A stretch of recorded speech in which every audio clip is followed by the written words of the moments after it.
Thank you so much, everyone, for taking the time out of your schedules to attend this session. My name is Jack. I'm a librarian here with the Sunnyvale Public Library. I'm so very excited to welcome you to this program to discuss a just transition for all, workers and communities for a carbon-free future. To present this evening, of course, we have a very special guest, author of said book, Dr. Mijin Cha. Dr. Cha is an assistant professor in the Environmental Studies Department at the University of California, Santa Cruz. She's an affiliate faculty in the Legal Studies Department and is also on the Faculty Advisory Board at the university's Center for Labor and Community. She's also a fellow at Cornell University's Climate Jobs Institute. As her book suggests, Dr. Cha's work focuses on climate and environmental justice, more specifically on how to transition to a carbon-free economy in a way that protects workers, communities, labor and climate coalitions, as well as the relationship between inequality and the climate crisis. All really amazing stuff. Before I have Dr. Cha properly introduce herself, once again, we do ask that if you have questions during the presentation, to please place them in the chat, and we'll make sure to address them at the end of the presentation. So, with that, Dr. Cha, I will let you take it from here whenever you are ready. Well, thank you so much, Jack, and thank you all for being here tonight. I really appreciate you spending the very precious time you have after work listening to this presentation. And I am aiming to keep it to about 35 minutes so we have a lot of time for question and answer, and I look forward to hearing your questions and comments. So thank you, Jack, and the Sunnyvale Library for having me. As mentioned, my name is Mijin Cha. I'm an assistant professor in the Environmental Studies Department at UC Santa Cruz. And today I'm going to talk about some work that I've been doing, which is under the broader umbrella of this term called just transition. So to kind of orient us, this picture that you're seeing now is a picture of the Powder River Basin, which is the largest coal mining region, most productive coal mining region in the US. It's located in the northeast corner of Wyoming and parts of Montana. And what you're seeing is the thick black seam that you see, that's all coal. And so part of why I show this picture is to kind of show the physical representation of what we're talking about when we talk about transitioning away from fossil fuels. So just to get us started here, a quick overview, and can everyone see my screen okay? Check, yeah. Yes. Great, awesome. So I'm going to talk very briefly of the basics of the climate crisis. I'm sure all of you, this is not going to be new to any of you since you're spending your evening talking about climate change, but just to kind of orient us. I'm going to talk about what is this idea of just transition, what makes transition just, and then a governance schematic that I have created that is kind of the bulk of my book called the 4+ Pillars of a Just Transition. And then I think it's really important to think about, what, if anything, can we do in this moment, given the political realities that we face at the national level. So just very briefly about where we are when we consider the climate crisis. So the science is clear. And again, I think this is really important to reiterate in this moment, that global climate change is real. 2, it is definitely caused by humans. And 3, there is no way around this issue except to reduce global carbon emissions drastically.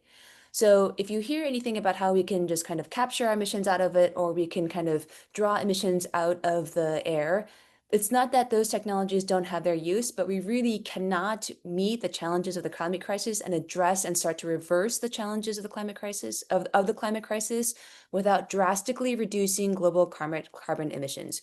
Reduction, not some kind of negative emissions or neutral emissions, what they call net zero, for instance. Nearly 90% of all carbon emissions come from fossil fuel extraction and use.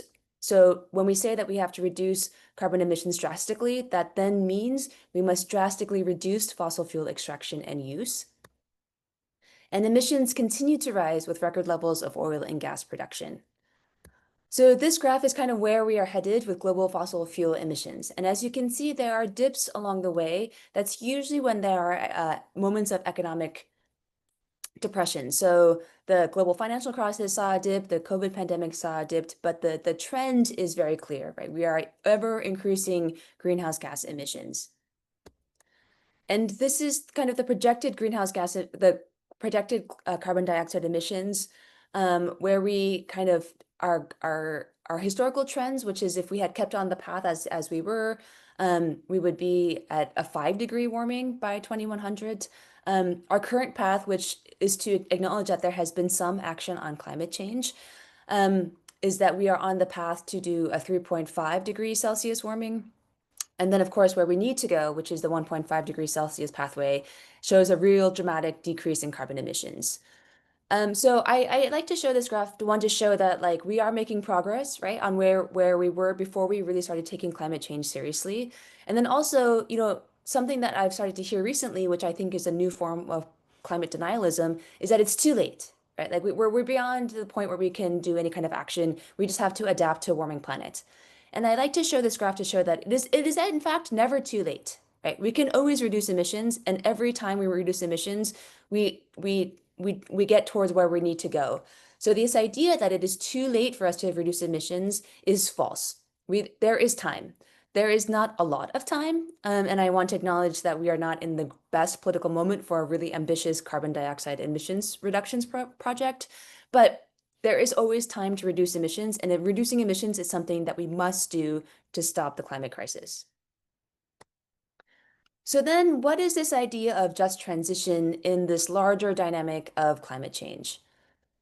So the origins of the idea of just transition, which I'll talk more about in the next slide, is with the late labor leader Tony Mazzocchi, who, along with environmental justice leaders, called for this idea of Superfund for workers. And again, I'll talk about this a little bit later, but that is kind of what the origins of this idea of just transition has become. And the idea of the Superfund for workers is that similar to the Superfund site, which set aside resources to remediate polluted land after the industrial activities had concluded, the idea for a Superfund for workers is to set aside resources to support workers who are transitioning away from industries in decline. At the time, Mazzocchi was calling for the end of toxic industries, like the chemical and atomic weapons industries.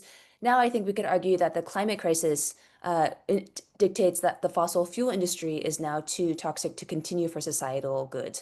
So the idea of a Superfund for workers, in short, understands that we have to stop using fossil fuels, but in doing so, we need to think about what happens to workers and communities. So it's the acknowledgement that there is a need to end this industry, but the just transition part, really speaks to what happens in the transition to people who have become economically dependent upon these industries. So why do I care about just transition? I think, when you think about climate change, you often think about maybe renewable energy, or you think about carbon emissions, or, all of these other more kind of technical aspects, which of course are very important. But I care about just transition because I think that if we don't think about the people, when we think about climate change, we actually will create great injustices, and we actually won't address the climate crisis, right? It is really people that create change, and we need to think about how people engage with the climate crisis. And when we say things like we don't care about fossil fuel workers, or we don't care about, oil and gas workers, that really causes a lot of damage both societally and politically. And so this idea of just transition is a way for us to think about the climate crisis as it affects people, and really thinking about how can we have a transition that brings everybody along, rather than just thinking about the really technocratic and scientific aspects of what needs to happen as we switch our energy systems. So as mentioned, this is a picture of Tony Mazzocchi. There are other pictures of Tony Mazzocchi, but I like to kind of highlight him in his like 80s glory with the glasses and the big collar. And Mazzocchi was head of the Oil and Chemical and Atomic Workers Union, which has now since been uh, uh, combined with the United Steelworkers.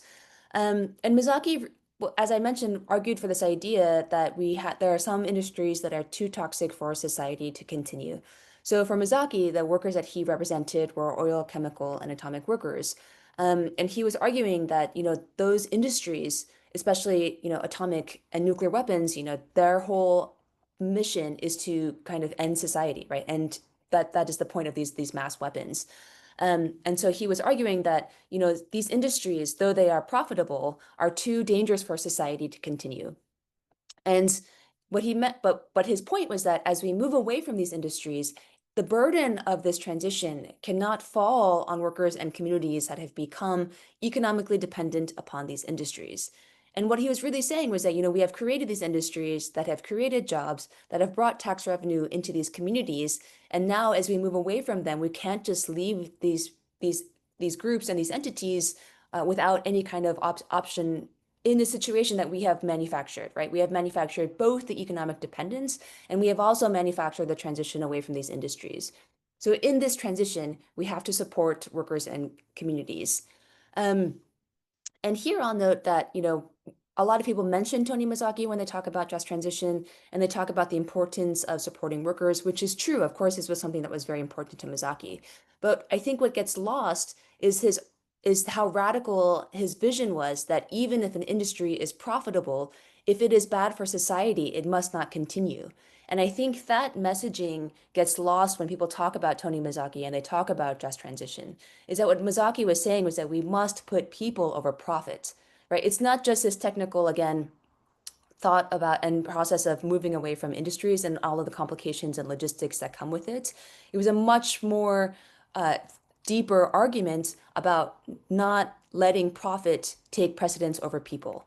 And I think that really gets lost in a lot of climate discussions and a lot of just transition discussions. So we have to understand that what Mazzocchi was saying was that even if industries are profitable, if they are bad for society, they must be discontinued.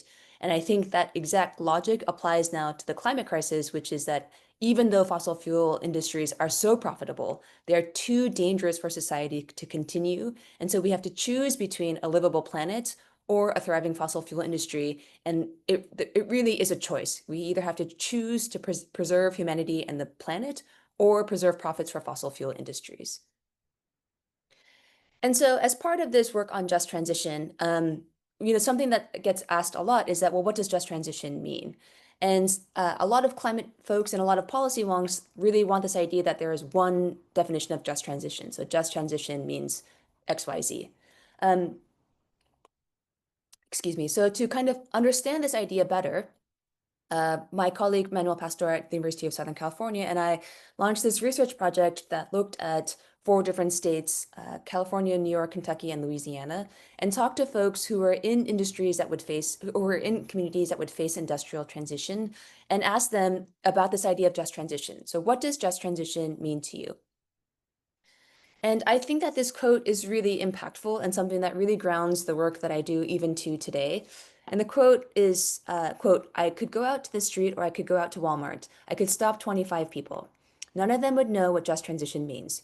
You stop anybody and ask them what war on coal means, they know that. It's like, man, progressives tend to hide what they're doing and then create a language that's only for the elite. And I think that what we've done, everybody goes through a transition, right? You're getting a divorce, it's a transition. You lose your job, it's a transition. We know this terminology. The whole idea of a just transition, meaning fair, more equitable, thoughtful, green, none of that really resonates. And so it's basically a language made up for elites, by elites, made up by elites for elites to keep regular people out of the debates. So this quote came from an organizer in Eastern Kentucky. And what I think is so powerful about this quote is that he's saying a lot of times, and you see this now in other aspects of politics, right? It's all about messaging. So are we using the right terms? Are we using, just transition? And in response to kind of the pushback against just transition, you hear a lot of advocates saying, okay, let's say just and equitable and fair transition or just energy transition. And what this organizer is saying is that if you think about the war on coal, the action is very clear, right? There's a war. Where's the war on? It's on coal. Just transition, even if you said just equitable and fair transition, right? The idea of an energy transition is not really anywhere in that terminology. And so the idea that you could just go and say just transition and, enter into spaces like this, for instance, and assume that everybody knows what you mean is really tone deaf, right? It really has no meaning and it lacks the organizing that is required to kind of to bring people on board on this just transition project. And what I think is also really important to remember in this quote is that while it is a quote that criticizes a language of just transition, it is not in opposition to an energy transition, right? Like the organizer is not saying, therefore, we have to continue using fossil fuels. No, in fact, the organizer that we talked to is actually organizing against fossil fuels, right? But their point was that you cannot just come here from outside of these communities, use this language that kind of obfuscates and hides what you're actually trying to do, and then expect people to automatically be on your side and understand what you mean. And so what I think is really important, another point that I think is so important about this quote is that it shows the importance of understanding that politics, organizing, and climate policy all must come together, right? Too often, people think if we just have the right idea or the right language or the right terminology, that that's enough to create change. But this quote from someone who's actually working on the ground in a coal community, right, which is where we really need to target our efforts, is showing that, in fact, no, you cannot just use these shortcuts, right? We need organizing, we need political power, we need a political project, not a technocratic project. So this work kind of led to the development of my book, A Just Transition for All Workers and Communities for a Carbon-Free Future, which was published in December by MIT Press and was the culmination of about 5 years of research that really looked to understand what just transition is, what is needed to advance a just transition, and looked at case studies across the country in fossil fuel regions. It's the combination of several research projects that I have conducted, and one of the big contributions of my book is actually trying to think through what we mean by just transition. So I offer this definition, and it will seem very obvious to you when I say it, but as I explain, you see how it is actually not, even though it is so simple and clear in its actuality, it's not really being advanced. So a just transition requires a transition away from fossil fuels. A lot of times you hear people talking about just transition, and they're really talking about things, they're really talking about maybe renewable energy generation, which is of course good, or they're talking about other aspects, but they're not actually talking about a transition away from fossil fuels, right? As if we think about the first slide, 90% of carbon emissions are generated from fossil fuel activity. So if we want a massive reduction in fossil fuels, we cannot do it any other way except for a transition away from fossil fuels. So the good news is that we are producing more and more renewable energy. As you can see, wind and solar made huge gains starting after 2010, which kind of shows the impact of public policy, right? Then that's when you started to see more incentives for renewable energy development. And hydropower has always been kind of one of the main renewable energy sources.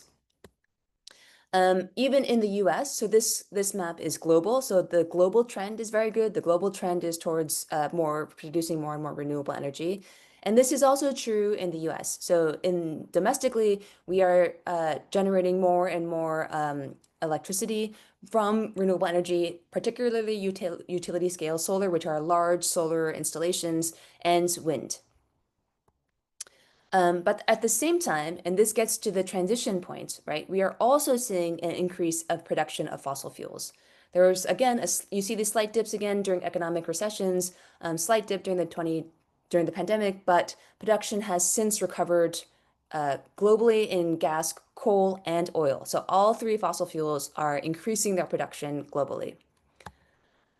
This is also very true in the US. We see that oil and gas is increasing in their production, also has recovered from the pandemic, that dip in the pandemic, and has the trend is ever upward.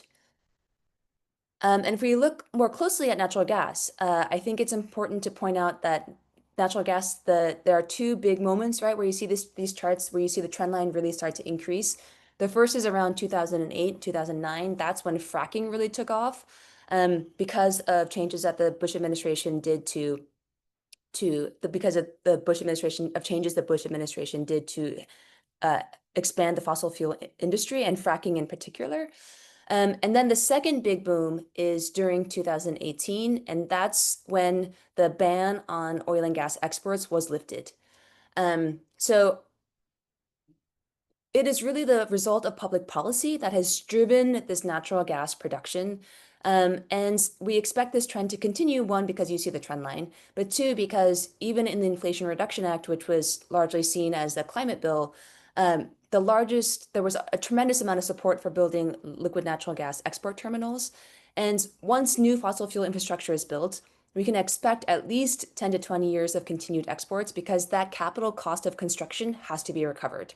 So, LNG export terminals are not going to be built for 1 to 2 years of LNG exports, right? If a new LNG export terminal is built, we can expect 10 to 20 years of exports to export demand. So we expect absent some kind of massive policy intervention, that the exports will continue to increase. And I think it's really important also to remember that it's a global problem. So sometimes people say like natural gas production could decline or natural gas use in the U.S. could decline domestically. But because our exports are increasing, that gas is going to be burned somewhere. And if as long as that gas is burned somewhere, the climate crisis will continue. So here again, you see these are the top three natural gas producers, and the U.S. has far surpassed Russia, right? So there's no doubt that we are now the global leader in natural gas production. So what this shows actually is that we are not, in fact, in an energy transition, right? If we think about the first requirement for just transition is that there is an actual transition, we are not in a transition, but we are in what sociologists such as Richard York and Shannon Bell call an energy addition, which means that it's true that we have record amount of renewable energy produced, but that is on top of and not instead of fossil fuel produced. So we are not actually displacing any fossil fuel production. We are just adding to fossil fuel productions. We are just using more energy, and that energy may be coming from renewable energy, but that energy, the fossil fuel energy and extraction remains on the same upward trend. And so what this really means also is that we cannot rely on market forces. So often you hear that, the price of solar will fall so much that fossil fuels will become unattractive, and that will drive the energy transition.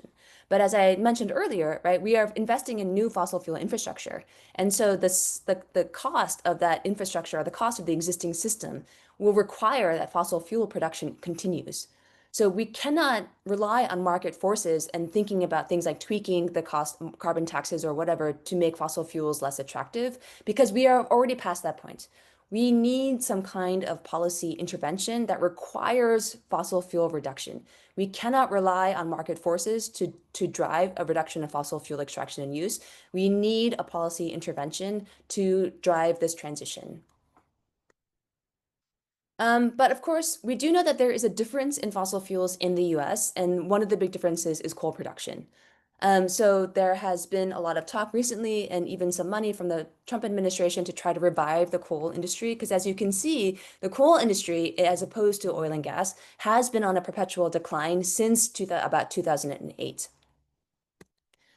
And if you see here again, there was a small spike in 2021, but even that attempt has been negated, and the outlook is that a continued decrease for coal use a decrease in coal production in the U.S. And so, despite again what the Trump administration has claimed, coal is kind of on a permanent decline. And what we can see also, considering that coal has been in decline since 2008, is that that industry is currently in the midst of an unjust transition, right? Unmanaged and unjust. So that industry is declining, but there has been no attempts to support those communities and workers. Instead, all of the support that the Trump administration has been giving goes to coal companies, not to coal communities or coal workers. And I think it's also important to remember that while fossil fuel production has increased, jobs in the fossil fuel industry have declined. So again, we see a peak around 2015, but there has been a steady decline. And there are only about 45,000 coal miners left in the US and less than 150,000 workers in oil and gas. So I point this out to note that often the fossil fuel industry hides behind job creation as a justification for its continued existence, that the jobs that they create, they're a huge job creator, and that it's really important that those jobs that remain. As you can see, on a sheer number standpoint, that's not true. Even with a decimated federal workforce, the federal government is a much larger employer than fossil fuel industries.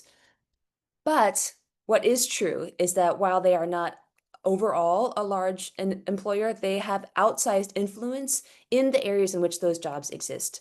Because many of those areas are in rural regions where fossil fuel industries are the only employer and most likely the best employer. And again, I want to point out that they are the only employer or the best employer, not because of any kind of benevolence on the side of the fossil fuel industry, but they have done intensive lobbying campaigns to exclude other industries from coming into these regions. So these regions have become monodependent on fossil fuels. So that means that even if there aren't that many jobs per se, when those jobs go away, without just transition provisions, they will have devastating effects. And you can kind of see this happening now, because as 2 points about these graphs is that employment in the coal industry started to decline before the industry started to decline because a lot of the jobs were automated. So as I said before, this is just more evidence that coal has been in a long-term unjust transition, and that again, employers care about profits, and so while they were mining more coal, it was largely automated. So it does not it has declined in its ability to be a job creator, leaving these communities largely unsupported. So if we then, if we are all on board that a just transition requires a transition away from fossil fuels, not an addition of energy, this leads to the second requirement, which is that this transition must be just. And again, I sometimes feel kind of silly saying this because it seems like I'm just taking the words and changing their position. But as you can see that these words have meaning, and if we think about the quote from the organizer that started kind of this discussion, is that we have to be clear on what we mean by when we think about these things as being just. I think the transition away from fossil fuels is pretty straightforward, but I think how transition is just is a much more complicated issue. And necessarily then there is not a prescriptive answer, right? There is not a a transition is just if it's XYZ. But I think because there are different communities have different needs and workers have different needs in different areas. So what makes transition just in Kentucky will look different than what makes transition just in California. But there are, in fact, principles that we can follow to help ensure that the transition is as just as possible. So this is a book by a Japanese philosopher named Kohei Saito called Marx and the Anthropocene. And fundamental to understanding what could make a transition just is kind of understanding what is the challenge that we face. And he argues in this book that the same systems that cause the problem cannot be relied upon to solve the problem. So for instance, in the climate world, there is a kind of two camps. So one camp thinks that emissions are the problem, are the problem that we have to address. And so all we have to do is think about emissions so we can just capture them, for instance, or we can bury them or whatever, and that will then solve the climate crisis. We don't really need to change anything else. We just need to think about emissions and how to capture them. But there are others like myself who think that climate change and emissions production are actually the natural result of extractive systems and institutions. And as such, you cannot address the emissions issue without addressing the systematic and institutional issue. So the same system that caused the problem, which is the climate crisis, it cannot be relied upon to solve the problem. So we definitionally need systemic and institutional change. And folks like myself will argue that capitalism and the drive for profits is the system that has caused the problem that we are trying to address. And so without addressing these ideas of capitalism and authoritarianism and other unjust systems and institutions, we actually won't address the climate change. So I think that can be kind of a lot for people to think about, dismantling capitalism. But I think it's helpful. This is a graphic from an organization in the Bay Area called the Movement Generation. And this is how we could think about moving from where we are, which is on the left in an extractive economy, and how we could think about things differently to move to something in the future, which is much more based on regeneration. So right now, what really drives our society, right, is work, and the purpose of work is actually exploitation. So trying to get maximize profit, maximize work, and extract as much labor from workers as possible. This is largely driven by a consumerism and colonial mindset. So the idea is that success is tied to consumption. So the more you have, the more money you have, the more things you have, the more houses you have, the more successful you are, right? That's the worldview mindset. This is only possible if we think about resources and we extract them to the maximum extent so that we can feed into this consumption and work model, with the purpose being to increase and make wealth and power accessible only to a few, right? So the whole point of our system is to kind of concentrate wealth at the top.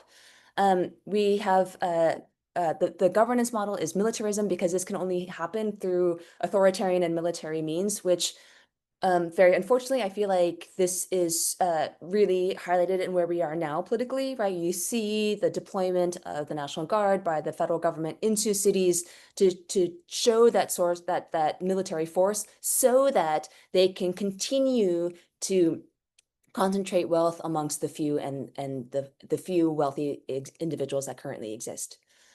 So what we want to do is we want to move away from that into this model where where work is fed by cooperation, right? So it's not just about how much can we extract from this worker, but how can we work together to create conditions that are good for people, planet, and for work. The overarching worldview is one of caring and sacredness. So it really thinks about things like empathy and caring for others and creating communities of care and societies of care. We use resources in a way that's regenerative. So the idea is that we understanding that resources are finite. It's not about the short term, how much can we extract to maximize as much short-term profit, but how do we use resources for a long-term view that then leads to ecological and social well-being. And then that model is governed by deep democracy, right? It's something that has to come from the ground up from communities so that they can, so that the model is one that is held up by communities and by deep democracy. So moving from systems of extraction to regeneration also requires expanding what we think of as climate solutions and climate considerations. So if we think back to what I had posited, which is that it's not just about emissions when we think about the climate crisis, right? We have to think about more systems and structures. So I argue that a social safety net helps advance an energy transition. And so this quote is from an advocate in Kentucky. And they state, quote, well, I tend to think first about the energy sector, but it is clearly not, we're not just thinking about the energy sector, right? This is in terms of what we would need for a just transition. And so over the last 5 years, what I have learned is that the single most important just transition policy that has actually improved the quality of life for Kentuckians has been the Affordable Care Act, without a doubt. So what does this mean?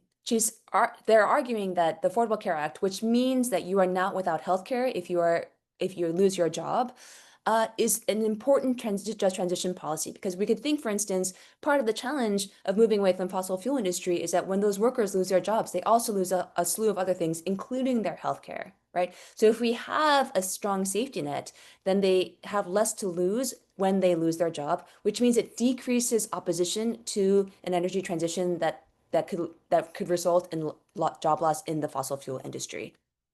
Right. So also, if we think about, for instance, one of the challenges is that the fossil fuel industry pays more than other industries. But for instance, if every job is a good job, then we don't have to worry as much about what happens to fossil fuel workers who lose their job, because we know that if they will be able to transition into another good job, because every job is a good job.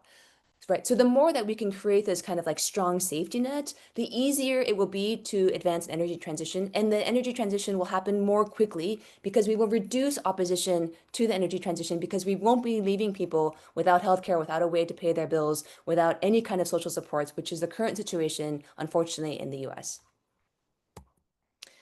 So I just have a couple more slides, and excited to get to a discussion. So the bulk of my book is this governance framework that I, along with through the research, have developed, that I call the 4+ pillars for a just transition. So on the bottom are kind of four as we looked at just transition examples across the country and across the state, like what are things that kind of stood out that help support communities and workers in these transitions. So very quickly, and I'm happy to talk about them more in Q&A, strong governmental support. So you need a lot of public sector support, because as we mentioned before, the private sector is largely driven on profits. And there is not a lot of profit in transition at the beginning, because you'll have to seed new industries, for instance, or you have to provide safety net supports, which are already provided through the public sector. So instead of saying that the market or the private sector can lead a just transition, in fact, we need a public sector approaches to help and have the best chance of advancing a just transition. The second pillar is economic diversification. So we don't want these communities that are losing fossil fuel jobs to then become monodependent on another industry, because part of what the challenge is that they have just one industry, and so that it prevents. So then when that industry goes away, it is really devastating to a community. So if we have many industries in a region, the economy is more robust.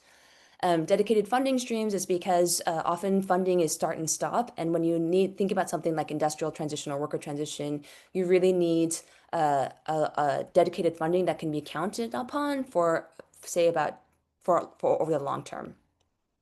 And then strong and diverse coalitions, I will talk about in more depth later. So the original governance was these four pillars. And then in writing the book, I realized that while the four pillars were necessary, they were not sufficient to ensure that there would be the systemic and institutional change that is needed to advance a just transition. So inspired by abolitionists and labor scholars, this idea of non-reformist reforms overarches the four pillars of just transition. And so the idea of non-reformist reforms is that, for instance, there are no good prisons. So you cannot do prison reform in a way that actually makes prisons just. And so the idea, though, is that, we're not going to end these systems, extractive systems, tomorrow, nor is that the desire, right? That we don't want to end these systems tomorrow, too disruptive, and it also won't happen. But the idea of non-reformist reforms are what are policies that can help draw down these extractive systems while we build something new, right? So the way it works, for instance, in abolition would be, can we take money from the police budget to then build supportive housing and other accountability measures so that we're moving away from this prison industrial complex and setting up different systems of accountability. In the climate context, some work that I've done with my colleague Emily Grubert is, can we take control of coal resources in the Powder River Basin, which is the slide that I showed at the beginning of this presentation, to then help advance a managed and just transition. And so the argument is that what the Powder River Basin is experiencing now is this chaotic transition, right? So companies close, they reorganize, they open, they close, they reorganize, they reopen, and there has not been any kind of managed transition. The coal in the Powder River Basin is largely used for power plants back east. So there needs to be some coordination between supply of coal and demand as those power plants start to transition to other energy sources. That kind of coordination is not compatible with private sector approaches. Because you need to think about several industries, you need to think in the long term, you need to think about things besides profit. And so the idea then is that we would advance this idea of public ownership so that we could take control of public resources, so we could wind them down in a way that was managed and just. And the last point on this is that, while there is money to be made from the coal industry, we think that it should go into the public coffer because it's a lot of it is federal lands, and also the people who are paying for the impacts of the fossil fuel economy should also start to have the fossil fuel industry should pay for some of this damage. And right now, all they're doing is profiting from extraction and use and not paying for any of the damage that is being caused by climate change. So here I think is kind of a reality check, right? Like maybe you don't agree with all of this in theory, but also in this moment, the idea that we would actually take over the fossil fuel industry or have or even care about climate change is kind of crazy. And so what can we actually do, if anything, in this political moment?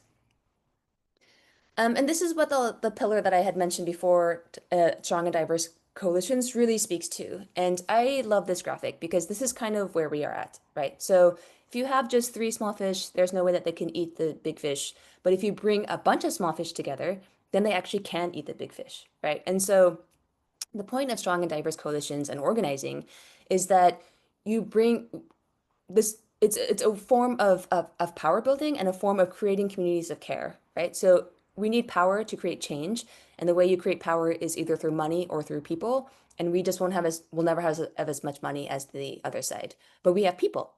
And so if we organize people, right, then you can see how change can happen. The other the other reason is because when you organize from the ground up, so when you organize in communities that are being directly impacted, you actually understand what community needs are, right? A lot of time there's this disconnect between policy wonks like myself and people who live on the ground about what they need, right? And so when you start from the beginning, when you start organizing on the ground, you actually have much more applicable and much more effective policy because you are actually creating policy that addresses people's actual needs. And then I think in this moment, especially, organizing is really important because fascism and neoliberalism wants you to feel alone. Because when you feel alone, you feel powerless. But in fact, we are not powerless because you are spending, it's 7:43 on a Thursday evening and you're here listening to this presentation about just transition, right? We have people that care about the same things that we care about. And when we come together and organize, right, we start to build power that we need to make change. And so the last quote I have is exactly that. It's a quote from an organizer in Louisiana who argues, quote, "My definition of a win now is watching power be built, being able to see power built. For the first time, 100 groups plus across 5 states said, I'm going to be in charge of my own destiny. I'm going to put down what I want to see. I'm not going to wait for somebody to give it to me. We're going to declare what we want and we're going to move it together. And that is power building. We're building a movement. We're not building a piece of policy." So this was in response to the development of the Green New Deal for the Gulf South, which is the idea that we're not just fighting piece by piece, right? What we're trying to build is this social infrastructure of a movement. And I think now is the time when we need to build social infrastructure. We need to do immediate work, right, to protect people who are at risk now. But the idea is that over the long term, we actually need this social infrastructure to build these, to push and move these harder, more sustained actions. And it is never too late to start that. And I think sometimes in my concluding remark will be that organizing can seem abstract and difficult for some folks to think about. Like, I'm not a labor organizer. I can't go out and talk to 10 different people that I don't really know. So I like to give the example of my father, who is head of the elders caucus, elder, not church elder, but elder, like elderly caucus in church. And as the head, he calls everybody every week to kind of check in to see how they're doing. And then he kind of sees maybe who needs a meal, who could use a visit, who's in the hospital. And by doing so, they're creating this community of care, right? And as soon as you can care for somebody else, you create empathy. And that is actually the backbone of what creates social movements, right? And so it's not this, big professionalized, they're obviously also professional organizers, but each of us can organize in our communities and build these communities of care. And the way to really fight fascism and hate is through care, right? You don't fight hate with hate, but you do fight hate with organizing those around you that care about each other. And then through that, you build power that we need to build this social infrastructure to then push the harder things. So thank you everyone for being here and for listening to this, and I'm happy to answer any questions. Dr. Cha, thank you so much. That was an incredible presentation. I know I learned a lot. The ideas of, community care, social safety nets, community organizing, those are incredibly important, and I really appreciate you bringing those up. Um, we don't have any questions in the chat. I'm gonna start off with, I wrote a few questions down while you were chatting or while you were talking. So I'll get the ball rolling. And if anyone has a question they want to ask, feel free to unmute yourself at this point too. Um, you definitely brought this up, Dr. Chubb, but I wanted to know if you can reiterate, what groups or what communities perhaps are that are often overlooked in climate policy discussion stand to benefit from this idea of justice-focused transition. Well, I think all of us benefit from justice-focused transition. And there's this work by an economist at the University of Massachusetts Amherst named Michael Ash, who wrote this kind of provocative paper that said, like, is environmental justice good for white people? And so environmental justice is the idea that marginalized communities, communities of color, poor communities, bear a disproportionate burden of environmental pollution. And so environmental justice is really trying to reverse that and have targeted interventions in these communities that have higher pollution burdens. And so people often say, though, that, like, why do you focus all of your attention on these communities of color and poor communities? What about other communities? And his argument is that when you reduce pollution in the most polluted areas, which overlaps with communities of color and low-income communities, you actually decrease more pollution overall, which benefits everyone. Right. So these targeted interventions in areas of great injustice actually make the world more just for all of us. And so I think we all benefit from targeted interventions. And I think that also gives the argument that we should focus on people who have really borne the brunt of the fossil fuel economy, which is marginalized communities like the community of Richmond, where the Exxon refinery is based, and then also, of course, workers who work in the fossil fuel industry. Great. Thank you so much. Did anyone else have a question? I have another question to ask, or a few, but if anyone wanted to unmute themselves, feel free. If not, I'm happy to ask another question, Dr. Cha. Um, so, given this current political and economic environment or climate that we live in now, what are some of or to boil it down, I guess, what are some critical first steps towards achieving this goal of declining in fossil fuel extraction? What are kind of like, if you want to distill it down in a couple few like important things for people to take away, I guess? You mean in terms of what people can do, or like what policy interventions we would need? I guess both, actually. Both would be great, yeah. Yeah. Well, one, there's still work being done at the state level. So the federal level, of course, is extremely challenging at the moment. But for instance, in California, there is an effort called polluter pays, which would be a tax on fossil fuel industry so that to create the funds needed to, for instance, clean up land in around oil and gas wells, support workers in their transition away from fossil fuels, and support communities in the transition away from fossil fuels, right? These are all very good efforts to support polluter pays. Um, I think that for people personally, to be honest, the most important thing is to not feel that you're powerless and that nothing can ever change. I think that it is very overwhelming the moment that we're in. And I think that it's really important to understand that it is very challenging. We have different levels of precarity. So I think it's also important for people to be very cognizant and protect their own personal safety. But we are not, in fact, powerless. And so supporting really good state-based legislation like polluter pays, supporting good politicians, I think is really important. And then also, just organizing in your community. I think that, knowing your neighbors, like creating communities of care is really important to help combat the hate and negativity that is coming from the administration. Dr. Cha's book is A Just Transition for All, Workers and Communities for a Carbon-Free Future. The library just purchased it. It's on its way. It's not quite here yet, so be on the lookout for that. Thank you one more time, Dr. Cha. We really appreciate it.